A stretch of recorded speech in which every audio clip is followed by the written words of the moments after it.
আসসালামু আলাইকুম।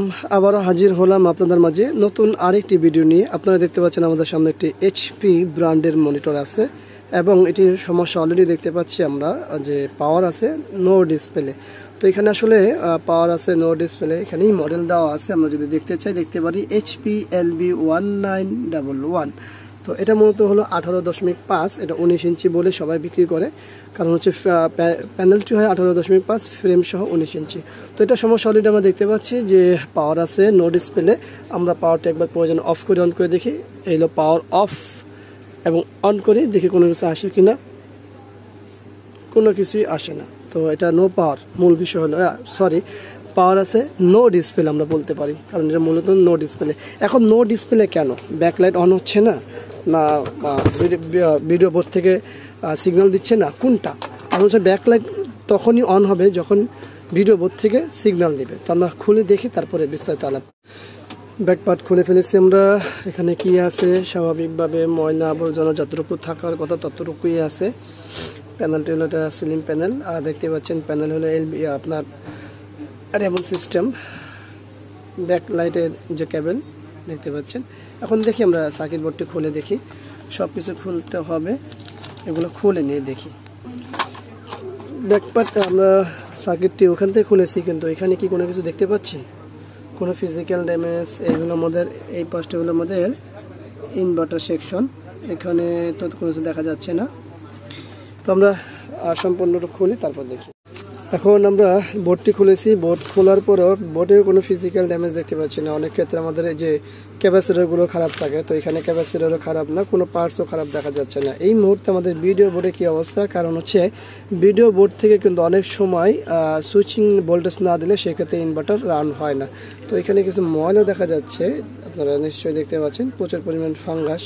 তো এই যে ফাঙ্গাসগুলো, এই ফাঙ্গাসের জন্য হতে পারে, তবে এই মুহূর্তে শিওর না যে এটার কারণে হয়েছে। সেক্ষেত্রে আমাদের যেটা করতে হবে, আমরা এটা কিন্তু চাইলেও চেক করতে পারবো না। বিষয়টা এরকম না, আমরা নর্মালি যেভাবে চেক করি সেভাবে চেক করতে হবে। এখানে আমাদের ইউনিভার্সাল ইনভার্টার লাগবে, সেক্ষেত্রে লাগবে হলো মাস্টার ইউনিভার্সাল ইনভার্টার, যেটাতে অনেকগুলো এই কেবল সহ থাকে, সেগুলো দিয়ে। তো আমরা এই মুহূর্তে আগে দেখিনি যে এই যে এখানে আমাদের সুইচিং ভোল্টেজগুলো থাকে, সেই ভোল্টেজের উপস্থিতি আছে কিনা সেটা একটু দেখে নিই। হ্যাঁ, তো চলুন মিটার নেই, সব কিছু কানেকশন করি দেখি। আমরা সব কিছু কানেকশন করেছি, পাওয়ার আছে, গ্রাউন্ড নিয়েছি। মিটারটা জাস্ট অ্যানালগ মিটার, শর্টকাটে কাজ। ডিজিটাল মিটার এখন দেখানোর মতো সময় নেই। তো আমরা এখানে দেখতে পাচ্ছি PDM, এই ভোল্টেজটা কি আমাদের আছে কিনা দেখি। দেখুন আমাদের এই ভোল্টেজটা কিন্তু আছে, কিন্তু এই ভোল্টেজে কিন্তু আমাদের ইনভার্টার রান হবে না। আর এখানে আমাদের দেখতে পাচ্ছেন যে এখানে লেখা আছে অন অফ ভোল্ট, মাঝখানে একটা পিন বাতিল আছে অন অফ, এইখানে কিন্তু আমাদের কোনো ভোল্টেজ নাই। দেখুন আমাদের পিন কানেকশন আছে, এই যে আবারও দিই, আবার ভালো করে লাগাই, নাই। আমরা যদি আবার নিচে চলে যাই, নিচে কিন্তু ভোল্টেজ ঠিকই আছে, দেখতে পাচ্ছেন নিচে কিন্তু ঠিকই আছে। তো আমাদের এই যে এইখানে ভোল্টেজটি নাই। এটা আমরা সন্দেহ করতেছিলাম যে এই যে সুইচিং পিনটি যদি ভোল্টেজ না থাকে, তাহলে সেক্ষেত্রে আমাদের কি হবে? আমাদের ইনভার্টার রান হবে না। আর এখানে তো দেখতে পাচ্ছি আমরা ফাঙ্গাসের কারণে এই যে পিন কোনটা চলে আসবে, এখানে আসবে এই পিনটি, এখানে লাগালাম কিন্তু কোনো কিছু নেই। তো যাই হোক, আমরা দেখি যে এখানে কেন নেই, যেহেতু আমরা ভিডিও বোর্ডের সমস্যা অলরেডি দেখতে পাচ্ছি, প্রচুর পরিমাণ ফাঙ্গাস। দেখি কি করা যায়। তো এই মুহূর্তে আসলে আমাদের কি করণীয়, আপনারা সকলে অবগত আছেন। আমাদের এই মুহূর্তে যেটা করণীয় সেটা হলো যে এই যে আমাদের এই স্প্রেটা আমরা সুন্দর করে দেবো। এটা স্প্রে বলতে কি, কন্টাক্ট ক্লিনার, একটু ভালোভাবে চারপাশে করে দিব। ঠান্ডার মতো হয়ে যাচ্ছে, দেখতে পাচ্ছেন, বাস আর দরকার নেই। এটা আমরা কিছু সময় এভাবে রেখে দিব, এরপরে এটাকে সুন্দরভাবে ওয়াশ করব।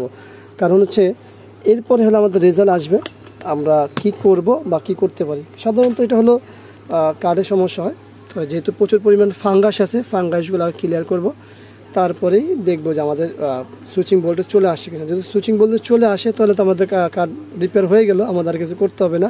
তবে আরও কিছু খেয়াল রাখতে হবে যে সুইচিং আবার কখনো বন্ধ হয়ে যায় কিনা, এখানেও ময়লা আছে, এগুলো সব পরিষ্কার করে নিয়ে তারপরে কাজ করতে হবে। যদি এটা আমাদের হয়ে যায় আলহামদুলিল্লাহ, আর যদি না হয় সেক্ষেত্রে তো বুঝতেই পারছেন কার্ড চেঞ্জ করতে হবে। আমরা কার্ড চেঞ্জ বলতে এত সহজেই কার্ড চেঞ্জে যাচ্ছি না, তো এটা একটু পরিষ্কার করি না আমরা। স্প্রেটা আমরা পরিষ্কার করে নিয়েছি ব্রাশ দিয়ে। এখন আমরা পাওয়ার দিব। আর এইখানে কি করেছি, এটাও পরিষ্কার করেছি। চলুন আমরা এটাও লাগিয়ে নিই। আমরা যেহেতু আশাবাদী ইনশাল্লাহ হয়ে যাবে, কারণ যেহেতু কার্ডে ময়লা ছিল সেই হিসাব থেকে আমরা আইডিয়া করতে পারি। বিসমিল্লাহ, পাওয়ার দিলাম। এবার নিয়ে যাই। এখানে কি আসে, এখনো কোনো কিছু আসেনি। হ্যাঁ, ইনভার্টার তো রান হয়েছে। আমরা নিচের দিকে যাই, একটু জাস্ট ধরে নিই ভালোভাবে। ও দেখুন ডাটাও চলে আসছে। আমরা জাস্ট ভিজিএ কেবলটা লাগিয়ে নিই। ভিজিএ কেবল, এই হলো আমাদের ভিজিএ কেবল। চলুন, জায়গা লাগিয়েছি। ভিজিএ সিগন্যাল পেয়েছে কিনা দেখি, ডাটা আসে কিনা, একটু সময় নিই। কই ভিজিএ সিগন্যাল কই, পাওয়ার কি আছে? পাওয়ার তো আছে, কিন্তু ভিজিএ সিগন্যাল বলতেছে শর্ট। আচ্ছা, ওইখানে কি আমাদের লাগানো আছে ঠিকঠাকভাবে? হ্যাঁ, ঠিকভাবে তো লাগানো আছে। ওকে, আমরা এখানে একবার অফ অন করে দেখি। আচ্ছা, কার্ড নর্মালি ওইটা সমস্যা সমাধান হয়েছে। এখানে কি আরও সমস্যা, তার অর্থ আছে।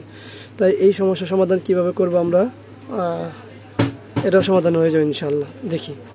তো ভিডিও কার্ডে কিছু সমস্যা ছিল, সেটাও সমাধান করেছি। পাওয়ারটি দিই, এরপরে আবারও দেখি আমরা আমাদের মূল কাজটি হয়েছে কিনা সেটা একটু দেখে নিই। দেখতে পাচ্ছেন ডিসপ্লে ফুল চলে আসছে, কালার সব কিছু ঠিক আছে, পারফেক্ট। আমাদের মূল কাজটি হয়ে গেছে। আমরা সুইচ করে অফ করে একবার অন করে দেখব। বিসমিল্লাহ, সুইচিং অফ অন, আমাদের ব্যাকলাইট অন, আমাদের ডাটা ওকে। তো মূল কাজ শেষ। দেখতে পাচ্ছেন আপনারা আমাদের যে মূল কাজটি ছিল সেটা কি ছিল, ভিডিও কার্ডে আমরা কিভাবে কি কাজ করেছি সেটা স্পষ্ট করেছি। তবে অবশ্যই কিছু জিনিসের প্রয়োজন আছে, যেরকম এই ধরনের কন্টাক্ট ক্লিনার। এক এক কন্টাক্ট ক্লিনার এক একভাবে কাজ করে। এটা একভাবে কাজ করে, আর ফিলিপসের কন্টাক্ট ক্লিনার আরেকভাবে কাজ করে। তো আশা করবো যেটা ভালো হয়, আপনারা যে রেগুলার কাজ করলে যে জিনিসগুলো দরকার হয় সেগুলোকে পারচেস করে রাখবেন। তবে যারা ইউজার আছেন তাদের জন্য ভিডিও না, যারা টেকনিশিয়ানের আছেন তাদের জন্য ওই ভিডিও না, যার কাজে লাগে তার জন্য এই ভিডিওটি। আমরা এই ভিডিওগুলো কারো পক্ষে হয়ে করছি না, এটা আমাদের পক্ষে আমরা কাজ করছি। যার কাজে লাগে সে ব্যবহার করবেন, না লাগলে বাদ দিবেন। তো সবাইকে ধন্যবাদ জানাচ্ছি ভিডিওটি দেখার জন্য। ভিডিওটি ভালো লাগলে লাইক, কমেন্ট, শেয়ার, অবশ্যই আমাদের এই চ্যানেলটি সাবস্ক্রাইব করে পাশে থাকা বেল বাটন চাপ দিয়ে রাখবেন। আবারও দেখাবো ইনশাল্লাহ অন্য কোনো বিষয় নিয়ে। আজকের মতো এখানে বিদায়। আল্লাহ হাফেজ, আসসালামু আলাইকুম রহমতুল্লাহি ওয়া বারাকাতুহু।